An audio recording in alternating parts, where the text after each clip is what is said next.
నమస్తే welcome to సత్యాగ్రహి talking point.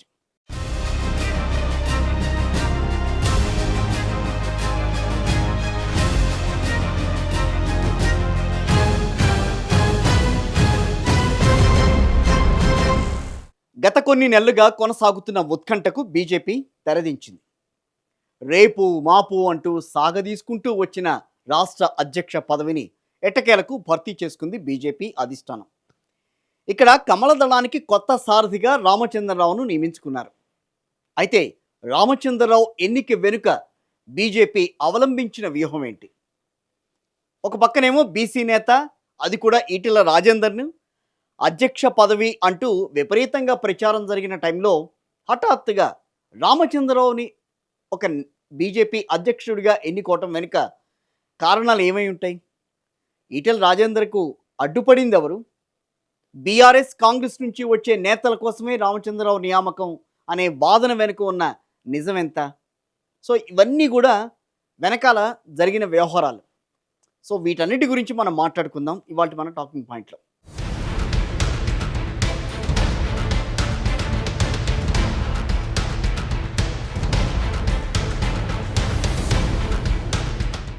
So మొత్తానికి BJP రాష్ట్ర అధ్యక్ష ఎన్నిక పూర్తయింది. తెలంగాణ బీజేపీ అధ్యక్షుడిగా మాజీ ఎమ్మెల్సీ ఎన్ రామచంద్రరావు ఏకగ్రీవంగా ఎన్నికయ్యారు.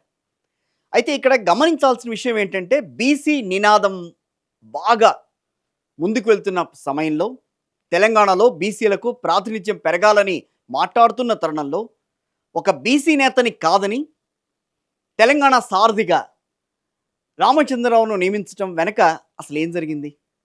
ఇది ఒక చిన్నపాటి సంచలనాన్ని క్రియేట్ చేసిందని చెప్పాలి.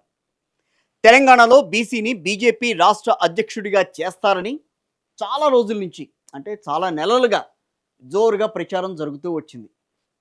బీఆర్ఎస్ నుంచి బీజేపీలోకి వెళ్ళిన ఈటెల రాజేందర్ అధ్యక్షుడు కావడం ఖాయమని కూడా అంతా అనుకున్నారు. కానీ వెనకాల ఏం జరిగిందో ఏమో కానీ అనూహ్యంగా రామచంద్రరావు వైపు హైకమాండ్ మొగ్గు చూపడం ఇక్కడ తీవ్రంగా చర్చనీయాంశమైందని చెప్పాలి. అసలు రామచంద్రరావు ఎన్నిక వెనుక కేంద్ర మంత్రి బండి సంజయ్ చక్రం తిప్పారన్న చర్చ కూడా కమలం పార్టీలో జోరుగా సాగింది. ఈటెల రాజేందర్తో పాటుగా పోటీలో ఉన్న ఇతర నేతలతో ఉన్న కొంత విభేదాలు, అంటే పార్టీలో నేతల మధ్య విభేదాలు అనేవి సర్వసాధారణం. అయితే ఈ విభేదాల నేపథ్యంలోనే బండి సంజయ్ వాళ్ళందరికీ కూడా పదవి అనేది వాళ్ళ దరి చేరకుండా, వాళ్ళకి రాకుండా చేశారనే చర్చ సాగుతోంది. మొన్న మన్నిగూడలో జరిగిన మీటింగ్లో కూడా బండి సంజయ్ మాట్లాడుతూ ఒక మాట అన్నారు, బెటర్ లక్ ఈటెల్ గారు, బెటర్ లక్ నెక్స్ట్ టైం అని మాట్లాడారు. అంటే ఒక ఇంత నిజమే, ఈసారి కుదరలేదండి, నెక్స్ట్ టైం మీరు అధ్యక్ష పదవిని అధిరోహించచ్చేమో అన్నట్టుగా నవ్వుతూనే మాట్లాడారు. అది ఒక రకంగా సెటైరికల్గా కూడా కనిపించింది. సరే, పార్టీలో విషయాలు అయితే అవి ప్రస్తుతానికి. అయితే ఇక్కడ గమనించాల్సింది ఏంటంటే, ఇతర పార్టీల నుంచి వచ్చే వారికి పదవి ఇస్తే గనక భవిష్యత్తులో ఇబ్బందులు తప్పవని హైకమాండ్ను కన్విన్స్ చేయడంలో బండి సంజయ్ సక్సెస్ అయ్యారని బీజేపీ వర్గాల్లో చాలా గట్టిగా వాదనలు వినిపిస్తున్నాయి. సో దీనికి కొన్ని కారణాలు అయితే కనిపిస్తాయి. ఏంటి? 2023 అసెంబ్లీ ఎన్నికలకు ముందు బీజేపీ హైకమాండ్ ఎవ్వరూ ఊహించని నిర్ణయం తీసుకుంది. పార్టీకి మంచి మైలేజ్ తెచ్చిన బండి సంజయ్ని పూర్తిగా తప్పిస్తూ సీనియర్ నేత కిషన్ రెడ్డికి రాష్ట్ర పార్టీ పగ్గాలు అప్పగించడం అనేది అప్పట్లో వెను సంచలనంగా మారింది. జీహెచ్ఎంసీ ఎన్నికలతో పాటుగా చాలా కీలకమైన పలు ఎన్నికల్లో అద్భుతమైన ఫలితాలు రావడానికి కారణమైన బండి సంజయ్ని ఒక్కసారిగా తప్పించడం ఏంటి అని చెప్పి అప్పుడు బీజేపీ కార్యకర్తలు కూడా చాలామంది మండిపడ్డారు. అయితే ఆ రోజున బండిని తప్పించడం వెనుక ఈటెల రాజేందర్ ఉన్నారు, ధర్మపురి అరవింద్ ఉన్నారు, రఘునందన్ లాంటి నేతలు కూడా ఉన్నారన్న చర్చ జోరుగా సాగింది. బండి సంజయ్ను రాష్ట్ర అధ్యక్ష పదవి నుంచి తప్పించినా కూడా కేంద్రంలో మంత్రి పదవి ఇచ్చి గౌరవించుకుంది కేంద్ర బీజేపీ అధిష్టానం. ఇక ఆ తర్వాత క్రమంగా కేంద్ర నాయకత్వంతో సంబంధాలు మరింత మెరుగుపరుచుకుంటూ వచ్చారు బండి సంజయ్. ఇప్పుడు అక్కడి పరిచయాలను, పలుకుబడిని ఉపయోగించుకుని తన అధ్యక్ష పదవి ఊడిపోయేందుకు కారణమైన వారిపై ఓ రకంగా ప్రతీకారం తీర్చుకున్నారని టాక్ నడుస్తోంది. నిజంగా బీజేపీ లాంటి క్రమశిక్షణ గల పార్టీలో ఇలాంటివి ఉండవు. కానీ ఇక్కడ ఏదో జరిగింది. ఇక్కడ బండి సంజయ్ తన పలుకుబడిని ఉపయోగించుకుని గతంలో తన పదవి పోవడానికి కారణమైన వారికి ఎవరికి కూడా ఛాన్స్ రాకుండా ఏకంగా ఒక చక్రం తిప్పారని చెప్పి పార్టీలోని గుసగుసలు వినిపిస్తూ వస్తున్నాయి. రైట్, ప్రస్తుతానికి అధ్యక్షుడిగా బాధ్యతలు చేపట్టిపోతున్న రామచంద్రరావు పదవీ కాలం 2028 ఎన్నికలకు కొన్ని నెలల ముందు ముగుస్తుంది. అంటే అప్పటి వరకు ఈయన పదవిలో కొనసాగుతున్నారు. సో మళ్ళీ తాను పగ్గాలు చేపట్టాలన్నా, లేదా తాను అనుకున్న వ్యక్తులు కీలక పొజిషన్లో ఉండాలి అన్నా బండి సంజయ్ మాత్రం ఒక రకంగా వ్యూహాత్మకంగానే ఈ ఆ, పావుని కదిపారని చెప్పి చాలామంది రాజకీయ విశ్లేషకులు కూడా మాట్లాడుకుంటున్నారు. నిజమే అది. ఎందుకనంటే బండి సంజయ్ అప్పట్లో ఏ రకంగా చక్రం తిప్పారు, బీఆర్ఎస్కి ప్రత్యామ్నాయం బీజేపీని అని చెప్పి ఆయన ఏ రకంగా మాట్లాడుతూ వచ్చారు. ఆ తర్వాత ఎలక్షన్స్కి ముందు ఒక్కసారిగా బండి సంజయ్ని కాదని కేంద్ర అధిష్టానం అంటే బీజేపీ అధిష్టానం ఒక్కసారిగా కిషన్ రెడ్డిని కూర్చోబెట్టడం. సో ఆ తర్వాత ఫలితాల్లో బీజేపీ ఏ రకమైన ఫలితాలు బయటకు తీసుకొచ్చిందనేది అందరికీ తెలిసిందే. అయితే ఇక్కడ కొన్ని విషయాలైతే బండి సంజయ్కి సంబంధించి కొన్ని మనం మాట్లాడుకోవాలి. బండి సంజయ్ చెబితేనే బీజేపీ హైకమాండ్ మాట వింటుందా? పార్టీ ప్రయోజనాలకు ఏది మంచి ఏది చెడు అన్నది ఆలోచించకుండానే నిర్ణయం తీసుకుంటుందా బీజేపీ అధిష్టానం? అయితే ఏ ఒక్కరు చెబితేనో పార్టీ అధ్యక్షుడిని తీసేయడం నియమించడం చేస్తుందా అని అంటే ఖచ్చితంగా బండి సంజయ్ నడిపించారు అని మనం ఇప్పటివరకు చెప్పుకుంటున్న దాంట్లో వాస్తవం లేదని చాలామంది మాట్లాడుతున్నారు. బీజేపీ ఒక ఏదైనా నిర్ణయం తీసుకుంటే గనక అందులో ఓ మెసేజ్తో పాటుగా సమీప భవిష్యత్తులో కూడా దాని మీద కూడా దృష్టి పెడుతుంది అన్నది రాజకీయ విశ్లేషకులు కొంతమంది వాదిస్తూ వస్తున్నారు. కొత్తగా తమ రక్షణ కోసం, తమ రాజకీయ స్వార్థాల కోసం బీజేపీలోకి వచ్చిన సంఘ ఏతరులు అంటే ఆర్ఎస్ఎస్కి సంబంధించిన వాళ్ళు కాకుండా మొదటి నుంచి ఆటుపోట్లకు ఎదురొడ్డి పార్టీలోనే కొనసాగిన సంఘ్ పార్టీ విధేయ నేతలకే ప్రాధాన్యం ఇచ్చామని చెప్పుకోవడం కూడా ఇందులో ఒకంత దాగున్న మెసేజ్ అని చెప్పి కూడా మాట్లాడుకుంటున్నారు. నిజమే కదా. రామచంద్రరావు ఒక నిబద్ధత కలిగిన ఆర్ఎస్ఎస్ కార్యకర్తగా ఎన్నో కష్టాలకు ఎదురొడ్డి దాడులకు గురై ఉస్మానియాలో ఏబీవీపీ జెండాను ఎగరేసిన నాయకుడు ఆయన.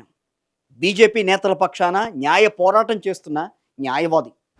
కాస్త తెలుగుదేశం చంద్రబాబు పట్ల సానుకూలత అయితే ఉంది, కానీ రేపు జరగబోయే ఎన్నికల్లో ఈ సానుకూలత ఏమన్నా ముందుకొచ్చే అవకాశం ఉంటుందా అని చెప్పి కూడా చాలామంది మాట్లాడుకుంటున్నారు. సరే, ఇక్కడ పాయింట్ కూడా చంద్రబాబుకి అనుకూలుడు అన్న పదం కూడా ఉంది ఇక్కడ. చంద్రబాబుకు అనుకూలత అనేది ఇప్పుడు పైకి కనిపిస్తున్న మరో కోణం కూడా. ఎందుకనంటే ప్రతిపక్షాలు కూడా బీజేపీపై ఇదే ఆరోపణలు చేస్తూ వస్తున్నాయి. మనం మాట్లాడుకుంటుంది కాదు, ప్రతిపక్షాలు చేస్తున్న ఆరోపణల అనుసంధానంగానే మనం ఈ చర్చను పైకి తీసుకొస్తున్నాం. పైకేమో పార్టీ విధేయులకు పట్టం కట్టినట్టుగా కనిపిస్తోంది. కానీ తెలంగాణలో అటు ఏపీలో కానీ చంద్రబాబు చెప్పిన వారికే పార్టీ అధ్యక్ష పదవి ఇచ్చారు అనేది కొందరి వాదన. దీనికి కూడా వారు కొన్ని కారణాలు చెబుతున్నారు. ఆంధ్రప్రదేశ్లో టీడీపీ, బీజేపీ, జనసేన ఒక కూటమిగా ఏర్పడి భారీ విజయాన్ని సొంతం చేసుకున్నాయి మొన్నటి ఎన్నికల్లో. ఇప్పుడు తెలంగాణలో అదే రకమైన వ్యూహంతో ముందుకు వెళ్దామని ఆలోచన. అదే ఫార్ములాను పాటించి అధికారం చేజిక్కించుకోవాలి అన్నది కమలం పార్టీ వ్యూహంగా చెబుతున్నారు. అంటే రాబోయే జీహెచ్ఎంసీ ఎన్నికలు, అటు పక్కన 2028 జనరల్ ఎలక్షన్స్లో కానీ కూటమిగా పోటీ చేసేందుకు ఇప్పటి నుంచే ఒక రకంగా ప్రణాళికలు రెడీ చేసుకుంటున్నట్లుగానే తెలుస్తోంది. దీనికి రామచంద్రరావు ఎన్నికకు సంబంధం ఏంటి అని మీరు మాట్లాడచ్చు. ఈటెల రాజేంద్ర ఉన్నారు కదా, బండి సంజయ్ ఉన్నారు కదా, వీళ్ళిద్దరిలో ఎవరో ఒకరిని అధ్యక్షుడిగా ఎన్నుకుంటే సరిపోతుంది కదా అని మాట్లాడచ్చు. ఎన్నికల సమయంలో కూటమికి అనుకూలంగా ఉంటారన్న గ్యారంటీ వీళ్ళిద్దరి మధ్య లేదు. అంటే వీళ్ళిద్దరి పేర్ల విషయంలో లేదు.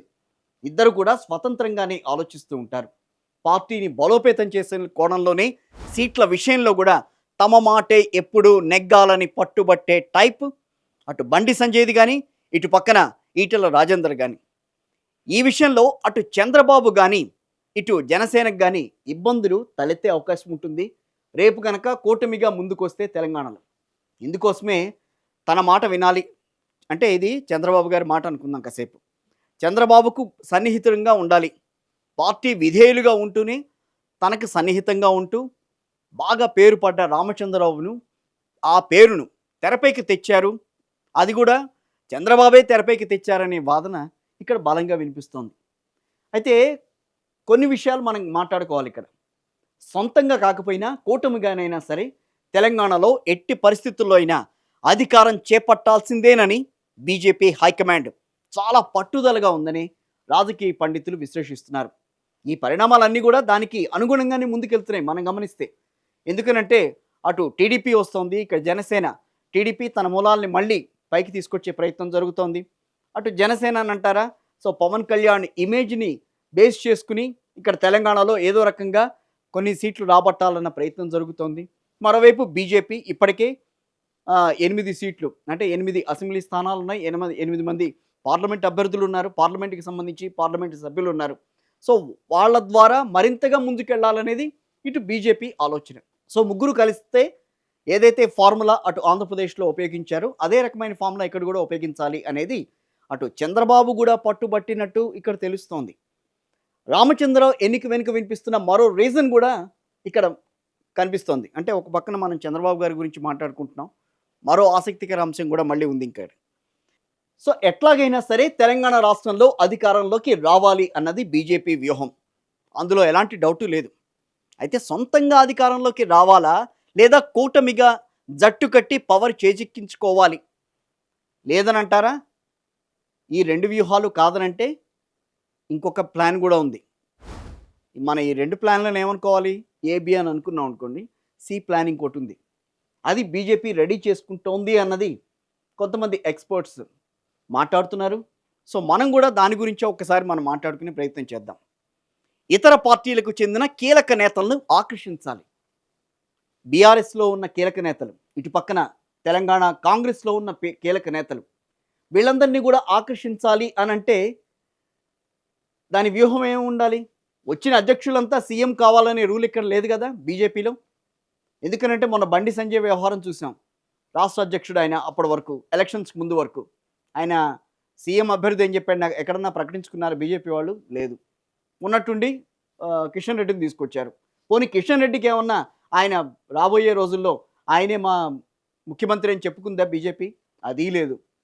బీజేపీ వ్యూహం ఎట్లా ఉంటుందనంటే పార్టీలో ఎవరైతే మొదటి నుంచి ఉంటారో వాళ్ళకి అధ్యక్ష బాధ్యతలు అప్పగిస్తారు. ఆ ప్రాంతానికి సంబంధించిన వ్యవహారాలు, ఆ ప్రాంతానికి సంబంధించిన కుల సమీకరణలు, సామాజిక సమీకరణల ఆధారంగా ఒకళ్ళని పైకి తీసుకొచ్చే ప్రయత్నం చేస్తారు. మన ఢిల్లీ ఎన్నికల్లో చూసాం అది, అట్లాగే ఛత్తీస్గఢ్ ఎన్నికల్లో చూసాం. ఈ రకమైన వ్యవహారంతో బీజేపీ తన పావులు కదుపుతూ ఉంటుంది. సో సీఎం కావాలనే రూల్ మాత్రం ఏం లేదు. అధ్యక్షుడు పార్టీ బాధ్యతలు చూసుకుంటే చాలు. సీఎంగా మరో నేతను ఎన్నుకోవటం బీజేపీలో కామన్గా జరుగుతున్న వ్యవహారం. అంటే ఇక్కడ రామచంద్రరావును బీజేపీ రాష్ట్ర అధ్యక్షుడిగా చేసింది అని అంటే మీకోసం సీఎం సీటు ఖాళీగానే ఉందని ఇతర పార్టీలోని కీలక నేతలకు ఒక మెసేజ్ ఇచ్చినట్లేనన్నది ఒక అంచనా. ఇందాక మనం మాట్లాడుకున్నాం కదా, అసోంలో హేమంత్ బిశ్వ శర్మ సైతం కాంగ్రెస్ నుంచి బీజేపీలోకి వచ్చిన తర్వాత ముఖ్యమంత్రి స్థానాన్ని దక్కించుకున్నారు ఆయన. అలా తెలంగాణలో కూడా 2 ప్రధాన పార్టీల్లో ఉక్కపోతగా ఫీల్ అవుతున్న కొందరు నేతలు ఉంటారు. 2 కీలక నేతలు ఉన్నారు. వాళ్ళను కూడా పార్టీలో చేర్చుకుని అత్యున్నత పదవిని అందించాలి అన్నది బీజేపీ వ్యూహంగా తెలుస్తోంది. ఆ 2 నేతలు ఎవరనేది చెప్పే కంటే మీకే తెలుస్తుంది ఒక్కసారి ఆలోచిస్తే.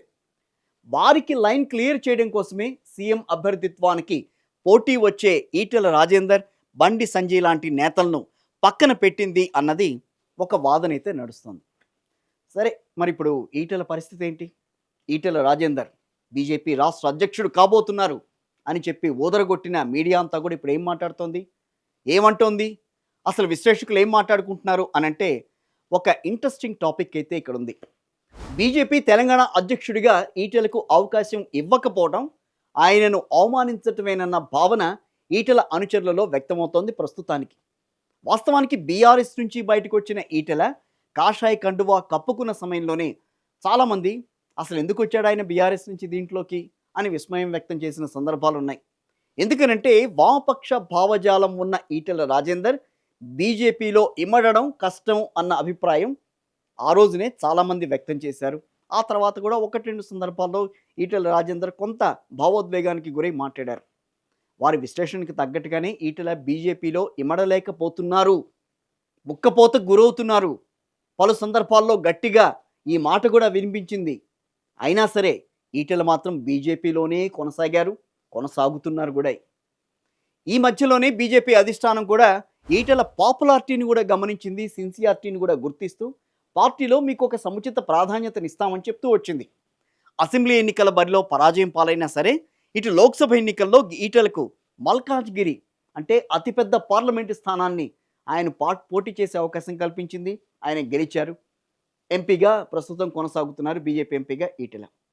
అయితే చేరికల కమిటీకి చైర్మన్గా చేసి మరో బాధ్యతను కూడా అప్పగించింది ఈటెలకి. ఇప్పుడు కూడా పార్టీ అధ్యక్ష బాధ్యతలు అప్పగించకపోయినా సరే ఆయనకు అదే స్థాయిలో గౌరవం మాత్రం కల్పిస్తుందని బీజేపీ నేతలే మాట్లాడుకుంటున్నారు, విశ్వసిస్తున్నారు కూడా ఆ విషయంలో. సరే, ఇక్కడ కమలం పార్టీకి సంబంధించి వ్యూహాలు ఎన్ని ఉన్నా ఎలా ఉన్నా సరే, ఇక్కడ రామచంద్రరావుకు మాత్రం అధ్యక్షుడిగా సరికొత్త సవాళ్లు మాత్రం ఎదురు కాబోతున్నాయి. రాష్ట్రంలో మరో 3 నెలల్లో పంచాయతీ ఎన్నికలు రాబోతున్నాయి, మున్సిపల్ ఎన్నికలు జరగనున్నాయి. ఇక గత అసెంబ్లీ ఎన్నికల్లో, లోక్సభ ఎన్నికల్లో సాధించిన విజయాలను కొనసాగిస్తూనే వెళ్లాల్సిన పరిస్థితి. 2028 అసెంబ్లీ ఎన్నికల్లో అధికారం సాధించాలి అని బీజేపీ అధిష్టానం ఏ రకమైన ఆకాంక్షల్ని రామచంద్రరావు ముందు పెట్టిందో ఆ ఆకాంక్షల్ని నెరవేర్చాల్సిన బాధ్యత ఆయన చేతిలో ఉంది. పార్టీలో చాలామంది అసంతృప్తులు ఉన్నారు. సో ఎందుకు, మొన్న ఈ మధ్యనే మనం చూసాం, గోషామహల్ ఎమ్మెల్యే రాజాసింగ్ బయటకు వచ్చేసాడు. ఆయన ఇంక మరి పార్టీకి రాజీనామా చేశారు, కానీ ఎమ్మెల్యేగా మాత్రం కొనసాగుతూనే ఉన్నారు. సో ఇలాంటి వాళ్ళని మళ్ళీ పార్టీలోకి చేర్చుకునే అవకాశం ఉంటుందా? సో ఇలాంటి అసంతృప్తులు చాలామంది ఉన్నారు. ఈ అసంతృప్తులందరినీ సమన్వయం చేసుకుంటూ వెళ్ళాలి. వాళ్ళనే కాదు, క్షేత్రస్థాయిలో కూడా చాలామంది సంస్థాగత బలోపేతం చేయాల్సిన బాధ్యత అంతా కూడా ఇప్పుడు రామచంద్రరావు మీద ఉంది. అయితే ఇక్కడ ఎవరు అవునన్నా కాదన్నా మాత్రం బండి సంజయ్ బీజేపీ తెలంగాణ అధ్యక్షుడిగా బాధ్యతలు చేపట్టిన తర్వాత ఆ పార్టీకి ఒక గణనీయమైన మైలేజ్ వచ్చిందనేది మాత్రం కాదనలేని వాస్తవం. మీరు కూడా ఒప్పుకోవాల్సిందే. ఎందుకనంటే నిజంగానే కదా, 2018 అసెంబ్లీ ఎన్నికల్లో కేవలం 1 సీటు మాత్రమే సాధించింది బీజేపీ. కానీ 23కి వచ్చేసరికి 8 అసెంబ్లీ సీట్లు వచ్చినాయి. 24 లోక్సభ ఎన్నికలకు వచ్చేసరికి 8 సీట్లతో, ఎంపీ సీట్లతో 35% పైగా ఓట్ షేర్ను సాధించింది అని అంటే అది మాటలు కాదు కదా. ఓ రకంగా అది బండి సంజయ్ అధ్యక్షుడిగా వచ్చినప్పటి నుంచి వచ్చిన మైలేజే అన్నది మాత్రం కాదనలేని వాస్తవం. సరే, ఈ విజయాలను స్థానిక సంస్థల ఎన్నికలైన పంచాయతీ మున్సిపల్ ఎన్నికల్లో కొనసాగించడం ప్రస్తుతం బీజేపీ రాష్ట్ర అధ్యక్షుడైన రామచంద్రరావు ముందున్న ఒక ఫస్ట్ టార్గెట్ అనే చెప్పాలి. ఈ ఎన్నికలు పార్టీ క్షేత్రస్థాయి బలానికి పరీక్షగా గ్రామీణ పట్టణ ప్రాంతాల్లో పార్టీ సందేశాన్ని విస్తృతంగా చేరవేయడం అనేది ఇక్కడ ప్రధానమైన కీలకం. అంటే ప్రధానంగా ఒక కీలకమైన టాస్క్ అనే చెప్పాలి ఇక్కడ. ఇక వచ్చే ఏడాది జరిగే greater Hyderabad GHMC municipal corporation ఎన్నికల్లో గతం కంటే బలమైన ప్రదర్శన చేయటం రామచంద్రరావు ఎదుర్కోబోయే మరో సవాల్. రాష్ట్ర అధ్యక్షుడిగా తన ఎన్నిక పార్టీలో కొన్ని లొక్కలొక్కలకు కారణమైంది. పార్టీ అధ్యక్ష పదవిని ఆశించిన కొందరు నేతలు ప్రస్తుతానికి అలకబూనినట్టుగానే కనిపిస్తోంది. మనం ఇందాక మాట్లాడుకున్నట్టుగా గోషామహల్ ఎమ్మెల్యే రాజాసింగ్ మీకో దండం అన్నాడు, మీ పార్టీకో దండం అంటూ ఆయన బయటికి వెళ్ళిపోయాడు. ఇటు ఈటెల రాజేందర్, ధర్మపురి అరవింద్ వంటి నేతలు కూడా ఏదో అంటి ముట్టనట్టుగా వ్యవహరిస్తున్నట్టుగానే ప్రస్తుతం పరిస్థితి అయితే కనిపిస్తోంది. అయితే ఇప్పుడు ఏంటంటే రామచంద్రరావు ముందున్న సవాల్, వీళ్ళందరినీ బుజ్జగించుకోవాలి, వాళ్ళందరినీ సరైన రీతిలో వాడుకుంటూ ముందుకెళ్ళాలి, పార్టీని బలోపేతం చేసుకుంటూ వెళ్ళాలి. ఇది నిజంగా ఒక సవాలే. ఇప్పటికే వివిధ వర్గాల నేతల మధ్య ఉన్న విభేదాలను తొలగిస్తూ సామరస్యపూర్వకమైన వాతావరణం తీసుకురావడం, అసంతృప్త నేతలను బుజ్జగించడం అనేది ప్రస్తుతం రామచంద్రరావు అంటే బీజేపీ రాష్ట్ర అధ్యక్షుడికి ఎదురయ్యే అతిపెద్ద సవాల్గా అందరూ భావిస్తున్నారు. సో ఇవన్నీ కూడా సవాళ్లే, మనం ఇందాక దాకా మాట్లాడుకున్నవి. ఇన్ని సవాళ్ళు ఉన్నాయి, ప్రతి సవాళ్ళు ఉన్నాయి. వీటన్నిటినీ ఎదుర్కొంటూ పార్టీని ఎలా ముందుకు తీసుకెడతారు రామచంద్రరావు అనేదే ఇక్కడ ఆసక్తికరంగా మారింది. ఎందుకనంటే అటు కాంగ్రెస్ ఉంది, ఇటు బీఆర్ఎస్ ఉంది. రెండు కూడా చాలా ధీటుగా ఉన్నాయి. వాటిని ధీటుగా ఎదుర్కొంటూ ఫలితాలు రాబట్టడం అనేది అంత ఈజీ ఏమీ కాదు. మరి ఈ సవాళ్లను రామచంద్రరావు ఏ రకంగా అధిగమిస్తారు, అసంతృప్తులను ఏ రకంగా బుజ్జగిస్తారు, అధిష్టానం అనుకున్న లక్ష్యాలను ఆయన చేరుకోగలుగుతారా, లేదా ఏం జరగబోతోంది అనేది మాత్రం తెలియాలి అంటే కొన్నాళ్ళు వేచి చూడాల్సిందే. మొన్న కూడా సభలో ఆయన మాట్లాడుతూ కొన్ని విషయాలు మాట్లాడుతూ పార్టీకి సంబంధించి వీర విధేయుడిని నేను, ఏ రకమైన అన్నీ కూడా నేను చాలా కష్ట నష్టాలను ఎదుర్కొన్నాను అని చెప్పి ఆయన మాట్లాడారు. అలాంటి వాళ్ళు చాలామంది ఉన్నారు పార్టీలో, ఆయనే కాదు. కాకపోతే ఏంటంటే పార్టీకి సంబంధించిన లైన్ని దాటకుండా ఎటువంటి పరిస్థితులు ఎదురైనా సరే సో ఆ లైన్‌లోనే వెళ్తూ వచ్చారు రామచంద్రరావు.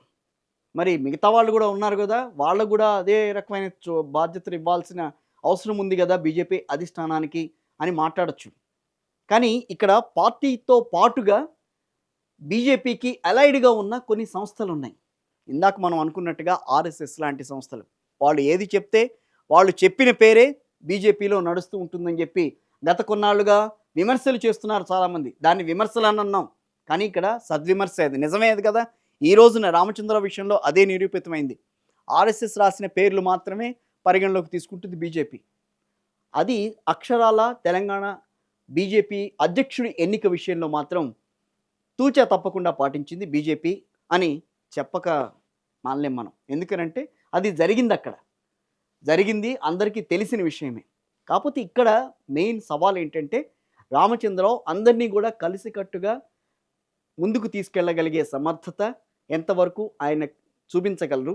అదేవిధంగా రామచంద్రరావుని ఎంతవరకు అందరూ ముందుకు తీసుకెళ్ళే ప్రయత్నం చేయగలరు అనేది ఇక్కడ మనం గమనించాల్సింది. సో కొన్నాళ్ళైన తర్వాత విషయాలన్నీ బయటకొస్తాయి. అసలేం జరిగిందనే అంశం కూడా బయటకొస్తుంది కాబట్టి సో ప్రస్తుతానికైతే రామచంద్రరావు ఎన్నిక విషయంలో జరిగిన వెనకాల జరిగిన మతలబు ఇంతవరకే మనకి తెలిసింది. మనం మాట్లాడుకోగలిగింది. తర్వాత చూద్దాం ఏం జరగబోతోంది ఏంటి అనేది. ఇది ఇవాల్టి మన టాకింగ్ పాయింట్.